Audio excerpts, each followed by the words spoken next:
How about the message and mission of the founders? We put it in a nutshell.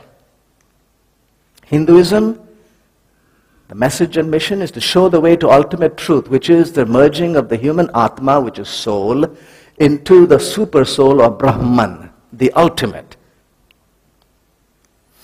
Enlightenment, for that was I born, for the good of all that lives. This is Buddhism, and those are the words of Gautama Buddha. Islam, for Muslims, it, which is the Quran, is the infallible word of God revealed to the Prophet Muhammad by the angel Gabriel. Judaism, you will keep my statutes and my judgments and my commandments, which if a man does, he shall live. So these were their message, mission. When it came to this person, he said words that are absolutely unique in any ancient literature. He said, I am. I am the way, I am the light. The Word became flesh, so he was the Word. I am the resurrection and the life. You will not find those words in a consistent manner from the lips of any other person who is a founder of any other religion or any other movement in the world. Every other founder said, look, I will show you the way. He said, I am that way. Every other founder would say, look, let me show you how to get enlightened, because I got enlightened. This person said, I am that light.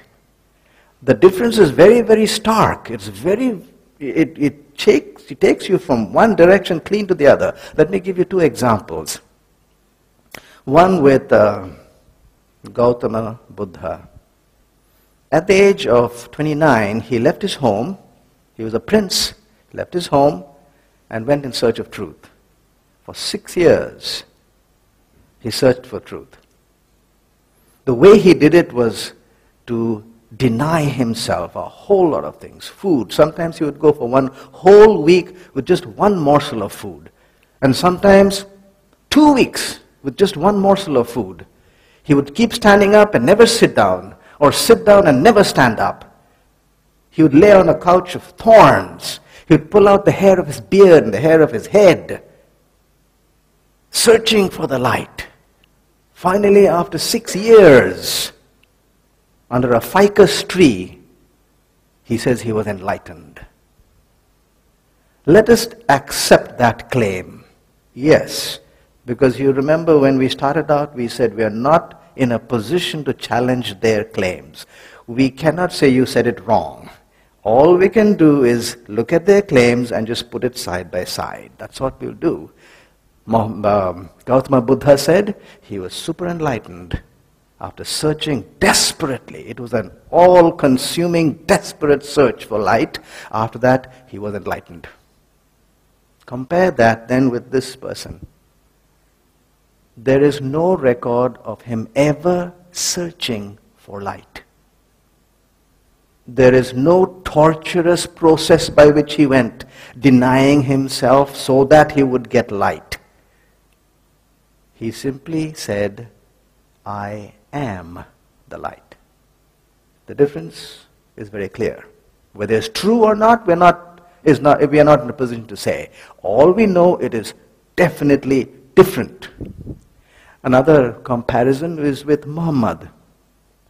Muhammad was called the seal of the prophets. And one of the reasons he is called the seal of the prophets is because of one night experience. It's called Isra, night journey.